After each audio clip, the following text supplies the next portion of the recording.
আসসালামু আলাইকুম। ফুলগুলো দেখতে খুব সুন্দর না? এটা আমার বাসার সামনে একটা ভিডিও ছিল। আর আমার হাজব্যান্ড জেদ্দা গিয়েছিলেন। উনি জেদ্দা থেকে যখন বাসায় ব্যাক করছিলেন তখন আমাকে এই ভিডিওগুলো করে পাঠিয়েছিলেন। আমার হাজব্যান্ড বাসায় আসার পরে আমি আমার হাজব্যান্ড আর আমার মেয়ে আমরা রোমান্সিয়াতে গিয়েছিলাম। তো সেখানে যাওয়ার পরে আমার হাজব্যান্ড দুটো আইটেম অর্ডার করেছিলেন। একটা ছিল আমার হাজব্যান্ড আর আমার মেয়ের জন্য, আর একটা ছিল আমার জন্য। আমি যেহেতু ল্যাম্প খাই না, তো সেক্ষেত্রে চিকেনটা আমার জন্য ছিল। আর হচ্ছে কি রোমান্সিয়ার এই খাবারগুলো আলহামদুলিল্লাহ অনেক মজা হয় আর কি। তো এই চিকেনটা আলহামদুলিল্লাহ অনেক মজা ছিল। আর বিশেষ করে ওদের চালটার টেস্ট খুব ভালো থাকে। সেক্ষেত্রে আমার হাজব্যান্ড করেছিলেন। আর আমরা যেহেতু এটা হচ্ছে আরব দেশের একটা ট্রেডিশন, যিনি ফ্লোরিং করে বসে খাওয়া। আর এটা তো বলতে হয় না, যারা জানেন তারা তো জানেনই যে প্রত্যেকেই যে আলাদা করে একটা সেকশন থাকে, ফ্যামিলি সেকশন থাকে। তো আমরা যেহেতু ফ্যামিলি হিসাবে ছিলাম, তো আমরাও একটা সেকশনে ছিলাম। তো ওইখানে আমাদের খাবারটা সার্ভ করা হয়।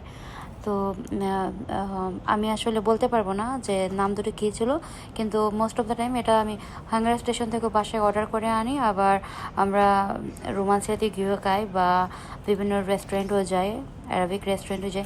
তো এখানে আমার হাজব্যান্ড একটা সালাদ নিয়েছিলেন, আর সাথে এই সসগুলো তো এমনিতেই ফ্রি থাকে, খাবারের সাথে এই সসগুলো ফ্রি থাকে। আর তো তো চালের পরিমাণটা খুব বেশি ছিল, এত চাল তো আর খাওয়া পসিবল না। তো যতটুকু খেয়েছি আলহামদুলিল্লাহ, বাকিটুকু তো আমরা ওইভাবেই ফেলে চলে আসছি, কারণ এগুলো তো আর পার্সেল করে নিয়ে আসা যায় না।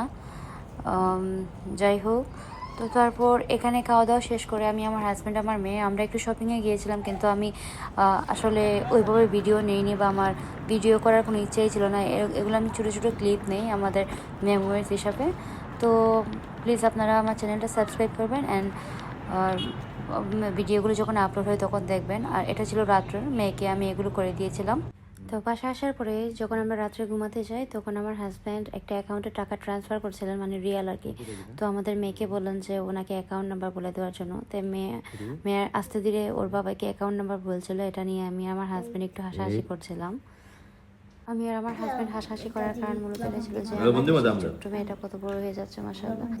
তো এখানে তারপরের দিন বিকালবেলা আমি আমার হাজব্যান্ড আমার মেয়ের জন্য ল্যাম্প বয়েল করেছিলাম অল্প মশলায়, আর সাথে কিছু ভেজিটেবল ছিল। তো সেদিন সন্ধ্যাতেই আমি আমার হাজব্যান্ড আমাদের মেয়েকে নিয়ে শপিং মলে গিয়েছিলাম ওর জন্য টুকটাক শপিং করতে। কারণ তারপরের দিন সকালবেলা 11টাতে আমার হাজব্যান্ডের জেদ্দাতে ফ্লাইট ছিল।